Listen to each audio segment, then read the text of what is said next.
que voilà, et puis ça peut même démotiver à l'avenir, ça peut décourager certains xam nga pour ñu ñëw mën a sacrifier par rapport ak nu mu tudd tradition républicaine boobu noonu mooy le vote.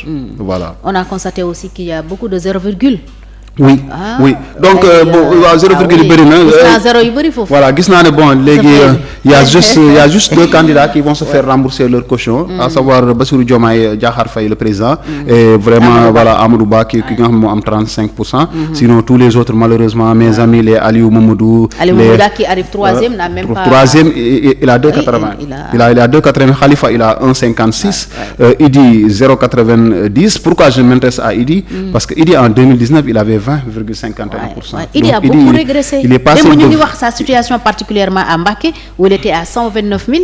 il était à 900 et quelques. Voilà donc ñu gis na ni Idi 0,90% la am en 2024 alors qu'il avait 20,51%. il était deuxième donc chute libre boobu noonu dafa doon li nga xamante ni lu garaaw la. le président Khalifa aussi moom tamit ça a beaucoup déçu parce que yaakaaroon nañu ni voilà quoi au moins il serait dans les habits du faiseur de roi. mais malheureusement gis nañ ne son électorat a beaucoup chuté. maintenant c'est des choses qu'il faudra tirer au clair, c'est des enseignements qu'il faudra tirer au clair ba nga xamante ni à l'avenir peut-être voilà mieux comprendre vraiment la stratégie à mettre en place et aussi xam aussi les Sénégalais les aspirations yi nga xamante ni am nañ ko parce que Dakar naturellement donc on disait que Dakar c'est pour Khalifa. Dakar voilà mais malheureusement gis nañ ne Dakar cette fois-ci échappé na leen carrément quoi donc Bassirou Diomaye voilà l'homme de Ndiaganiao donc franchement il a def na benn razzia bu graw au niveau de Dakar et plus particulièrement Anta Babacar pour une première participation elle est 13e. c'est bien oui ça. mais Anta Babacar elle est 13e mais bon après il faut relativiser franchement tu sais nous les Sénégalais on est toujours dans l'émotion un peu mais Anta Babacar elle n'a que 0,34 alors que il y a quelqu'un mais am na ñu ko jiitu ci langue gi ñu voilà xam ne et puis elle est à égalité avec ki nga xam ne mooy Cheikh Tidiane Dièye alors que Cheikh Tidiane Dièye a appelé à ne pas voter. Cheikh Tidiane Dièye il a retiré ça. Il a retiré mais quand bien même comme le conseil constitutionnel n'avait pas accepté. Donc du coup Cheikh Tidiane Dièye à 0,34%. Anta Babacar à 0,34%. Donc ça veut dire que si Cheikh Tidiane avait appelé à voter pour lui. peut-être que ça aurait la donne aurait été beaucoup plus compliquée.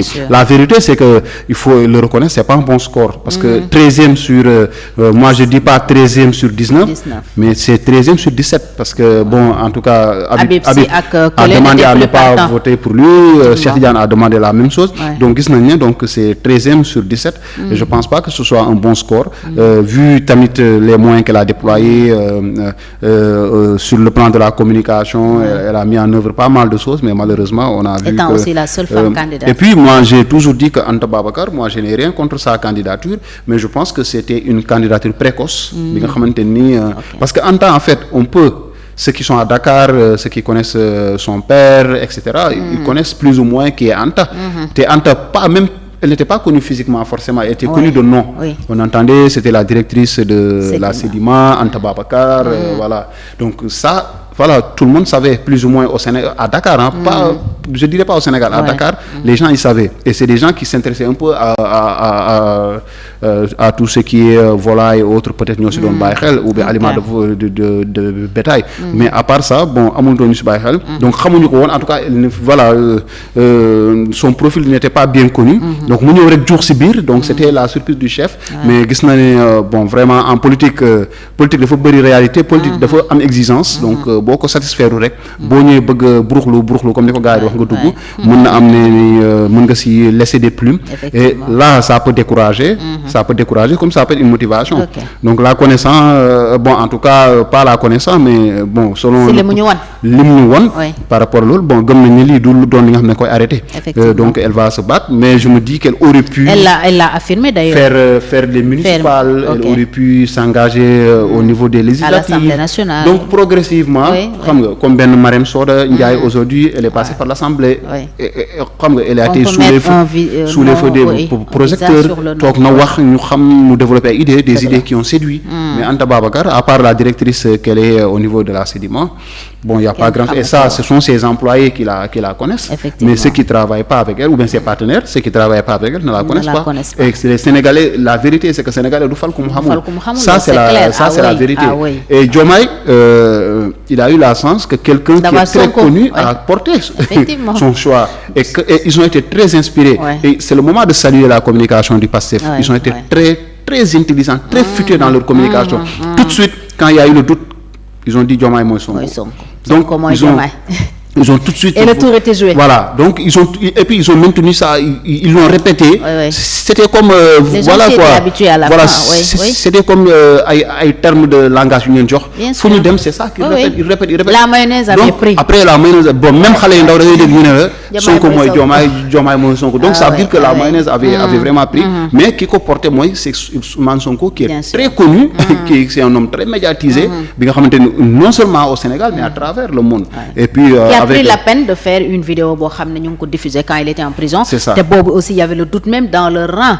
ñu bëri di wax ne nous c'est Sonko notre candidat, mais bi mu waxee loolu franchement ci la jeex pour dire que politique aussi dafa soxla intelligence. dafa soxla mais léegi nag boo ñëwee nii kenn xamul nga dugg, bon c'est des choses qui sont pas évidentes. Je vois Thierno Alassane qui est à la 6e place, même si c'est un score de 0,58%. Bon, ça va, c'est salutaire parce que bon tey Thierno Alassane quand même, bon, je pense pas qu'il ait été soutenu par une coalition, par beaucoup de leaders, bon, à part dans son parti La République des Valeurs. À partir d'Alassane, moi je connais pas d'autres formations, d'autres formations qui sont derrière. Donc, ça veut dire que l'homme est en train de se faire tout seul, et c'est déjà pas mal. Et j'ai vu son attitude au niveau de l'Assemblée ces derniers mois. Il reste constant quand même depuis lors. Voilà, et puis c'est des choses yoo xamante ni mën na fay suba. Bien sûr. Mën na fay peut-être pas tout de suite, mais mën na fay suba. Mais il faudrait qu'il gagnerait à structurer davantage son parti, mais aussi à avoir un langage beaucoup moins cru. Je dis pas de ne pas avoir un langage véridique, mais beaucoup moins cru, parce que xam nga Sénégal tamit bon dafa am yoo xamante ni bon les Sénégalais étant ceux qu'ils sont, langage bi bu dëgëree trop parfois ils sont voilà dañ lay étiqueté quoi, dañu ne kii bon boo nekkee si koñ bi sax xam nga boo nekkee si koñ bi sax nga doon benn pas, nga doon vraiment à cheval sur les valeurs, dañu ne kii pas allemand la, donc automatiquement fekk pas bu am kii la rek il est constant, il est rigoureux tout, mais voilà, mais mën nga doon quand même voilà une main d'acier, comment on dit, dans un gant de velours, je sais pas, peut-être c'est ça, donc l'expression nga xamante ni di nga mën a xam nga voilà commercer avec tout le monde, mais pas parce que ay nit pour nga jiite leen foog ñu ñeme, mais pas nga raconter des histoires. Tu peux être constant et véridique, mais avec une certaine manière beaucoup plus douce, bi nga xamante ni nit ñi dinañ mën a approcher un peu ta politique. Mais man dama jàpp ne côté peut-être c'est que dafa dëgër trop si wax bi, peut-être parfois day doon li nga xamante ni mën na ko handicapé. Idriss Seck on en a parlé, Khalifa on en a parlé, Boubacar Camara c'est une déception pour moi. 0,52 Boubacar Camara quand même, connaissant l'homme qui a voilà envergure, Boubacar Camara war na weesu fii quoi. Je ne sais pas qu'est-ce qu'il fait, peut-être qu'il n'a pas trop le temps de s'organiser, voilà, de faire de la politique. Vraiment, parce que bon, d'après les informations qu'il donne, je pense qu'il est au Bénin pour une mission. Il était au Bénin pour une mission, etc. Il a été déchargé, il était directeur adjoint voilà, donc de la douane béninoise. Politique beaucoup d'absence te loolu moo dañ ki dal sax ki nga xamante ni mooy Boun Abdallah Dionne. Donc en partie tu vois il est carrément out. Donc Boun Abdallah Dionne il est à la 17e place avec 0,19. C'est parce que à un moment donné il a disparu de la scène politique. Les gens se posaient même la question Boun Abdallah fan la nekk, lan lay def, etc. D'aucuns disaient qu'il était déchargé de sa fonction. Donc même si c'est pas forcément voilà li nga xamante ne c'est de sa volonté, bon fait que voilà c'est Dieu qui en a voulu ainsi, mais c'est juste pour expliquer que absence sur la politique scène, maintien rek ça veut dire aujourd'hui Bassirou Diomaye il fait un discours, si tu es un homme politique tu dois pouvoir l'apprécier dans les heures qui suivent, bien sûr. Donc parce que sinon boo ko deful rek après tu vois gars yi dañuy dégg ñeneen wax après dañ lay fàtte, ils vont dire sa waay fan la nekk, même il dit son silence aussi. Après on sait pas depuis mu lekk bañ a dugub kër Ousmane Sonko après bon jotul lekk de nee na moom bañ a bala yaakaaroon mais ko jiiñ quoi jotu caa ñam, mais bu dee jotu ko ñëw est-ce que yaakaar bu tas boobu moo ko metti boobu ba léegi bon après il s'est terré dans un silence boobu xëddul dafa kii Ousmane Sonko ne li mu def baaxul, loolu moom war na ko invité balaa muy kii, war na ko invité joxal ko bañ a dugub bu doy. Donc voilà, donc vraiment bu doon li nga xamante ni bon on a vu Pape Djibril Fall qui se débrouille voilà à la 9e place. Bon c'est un bon score parce qu'il est devant quand même Serigne comment dire Serigne Mboup. Serigne Mboup qui n'est pas qui est maire de Kaolack. Oui, voilà, donc il est devant. Donc je pense que moom tamit c'est un bon score. Aly Ngouille Ndiaye pour sa première participation il est à la 8e place devant Pape Djibril. Donc voilà quoi. Est-ce que PUR n'aurait pas pu faire mieux? Tu t'attendais pas à... PUR oui, mais PUR peut-être ils ont été un peu victimes du choix des Sénégalais, parce que Sénégalais, je te promets, j'ai entendu d'aucuns dire ñun vote bi il faut voter utile. Gars yi bëgguñu woon en fait. séddale voix yi 2 avril bi lañ bëggoon indi ay coono. waaw 2 avril bi lañ bëggoon fat. Effectivement ba nga xamante ni président du dem bàyyi ñu si vite. Donc ils ont voulu régler l'équation. Ils ont trié tous ces candidats là ñu teg leen hormis Amadou Ba ñu teg ko ne. ñu tànn ne les 18 là ki gën a jege pale. Les 18 là kan moo gën a pare. Et avec la sortie de Ousmane Sonko de prison et la campagne qu'ils ont menée avec tous les autres leaders, et puis lu tax aussi xel mën a jàpp ne ñoom ñoo mënoon a gagner parce que ñi nekkoon seen ginnaaw quand même c'était du lourd c'était du lourd tout le monde c'était du lourd donc nga gis ay Moustapha Guirassy, Aminata Touré, Mary Teuw Niane c'était quand même du lourd quoi. du lu ndaw moo nekkoon si ba pare après cerise sur le gâteau il y a le Parti démocratique sénégalais qui appelle à voter carrément pour donc affaire yi xam nga à un moment donné c'était clair.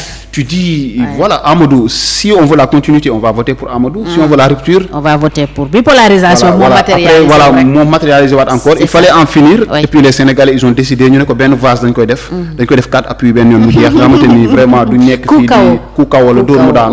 Donc au lieu ñu nekk fi di léewtoo waat di sonal suñu bopp, ñu ne nañ ko jeexal ben yoon. Waaw, amul dem yóbbu ardo amul ñëwaat dañ ko door mu toog affaire yi jeex. Après ñu avancer, mais heureusement et puis c'est bénéfique pour nous parce que depuis quand même le 24 mars gis nañ ne quand même il y a voilà les choses sont calmées xam nga la poussière est retombée ku nekk yaa ngi nekk à l'aise xam nga bon les Sénégalais ont retrouvé le sourire les gens sont sortis de prison xam nga après tu te dis waaw alhamdoulilah donc on a eu chaud.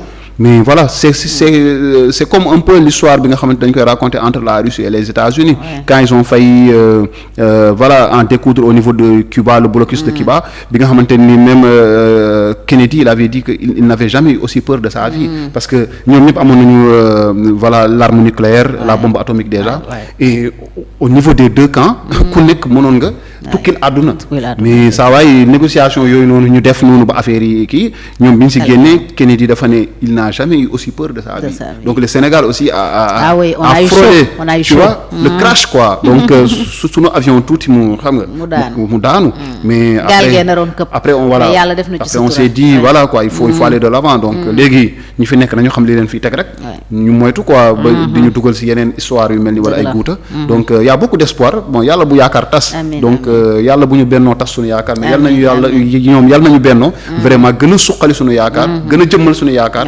donc loolu la ñu gis quoi loolu la ñu gis inchallah jërëjëf si ñaan yooyu la ñuy jeexale di ñaan yàlla mu nangu ko ñu gërëm suñu intervenant yëpp ci Sénégal soiru tey bi muy Cheikh Tidiane Cissé secrétaire général baykat ya ca bassin arachidier Ndongo Sarr secrétaire général CUSEMS ak El Hadji Malick Youm secrétaire général intersyndical SAEMS CUSEMS ñu doon taataan ci waxtaan wi li ñuy xaar ñoom jàngalekat yi ak baykat yi ci président Bassirou Diomaye Faye mais surtout lan mooy seen ay jafe-jafe ak njuumte yi ñu jàpp ne nguuru président Macky Sall def na ko te président Bassirou Diomaye Faye war ko moytu pour bañ a daanuwaat ci yooyu pakk-pakk ndax askan bu Sénégal yaakaar bi ñu am ci moom dafa rëy mu nekk une façon pour nous aussi de contribuer à aider le nouveau régime bu ñu ko defee réew mi yëpp lañ ko defal Cheikh parce que seen succès mooy jàmmi réew mi mooy sunu succès ñun ñëpp donc yàlla na yàlla woyfal yéen bi ci ñoom li ñuy xaar ci ñoom itam ñu matale ko dinañu ñëwaat ak ñeneen certainement parce que réew mi ñëpp am problème tout est urgence comme ni ñu koy waxee et dina leen dimbale peut-être ñu mun a xam les doléances les problèmes de l'heure mais aussi